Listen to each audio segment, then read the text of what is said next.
Hello guys, good morning. Dito ako ngayon sa Aeon.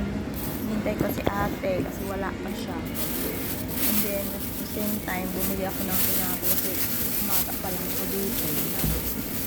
Bumili ako ng tinapay. Yung tinapay. At syempre, nagbaon na ako ng kape ko, parang kape ito guys. Kape po tayo guys kasi yung goods na ako water lang yung ininom ko kanina guys. So, it's it guys. Tingnan ko kung ano ito, sabi tuna daw. So, i-judge natin kung tuna nga ito. Tuna nga guys. Yan nyo guys.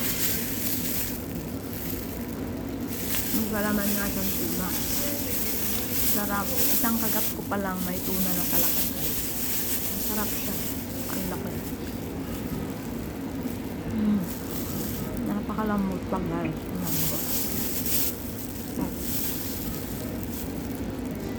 Talas ni Ate, nandito kasi siya dito. Ang partner in crime ko. Pumunta ko dito kasi gising pa lang daw niya. Tinatawagan ko, hindi pa sumahot. Nagpiprepare pa lang, naliligo pa lang. Kaya sabi ko, tambay na lang muna ako dito sa Aeon. Ito guys, yung Aeon. Dito yung pwede kang tumambay. Maganda siya.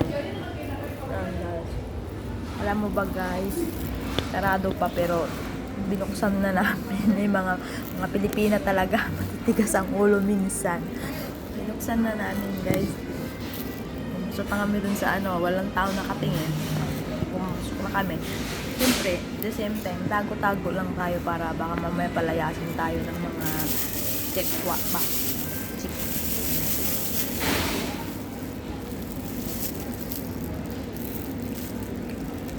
Saralo pa yun. Hindi pa nila binubuksan. Ang sarap guys ng tuna sandwich nila. As in lahat ng kagat mo may tuna talaga.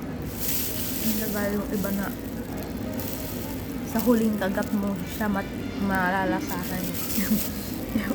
Kung ano man yung sinagay nilang dyan sa loob. So guys, talagang bawat kagat mo may tuna siya talaga. Ang harap siya. Nandun yung tao dito, dalawa ba ako dito. Isa milk bread, ay yung isa is red beans yung palaman niya. So mamaya, kung kaya pa nating ubusin yan, ay ipapakita ko sa inyo kung ano naman talaga yung lasa ng milk bread nila, saka yung red beans nila. Pero tuna talaga yung inuna ko kasi my favorite is tuna sandwich. So as you said, ngayon na lang ulit ako nakatikim nito. But pinamin sa Saudi, lagi akong nakakatikim nun kasi paborito din ng mga amo ko yun. Lagi kong ginagawang sandwich nila. Dito kasi sabit ako guys. Dito ko kasi mga dito kasi guys, ko Cory po as in. Pero okay lang guys kasi gaan lang naman yung trabaho, tiis-tiis lang kasi gano'n naman talaga guys, diba?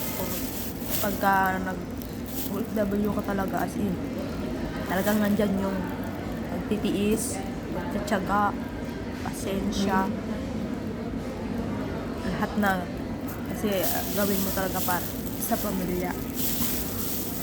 Guys, bye guys, kape muna tayo guys. Sabi na ko guys.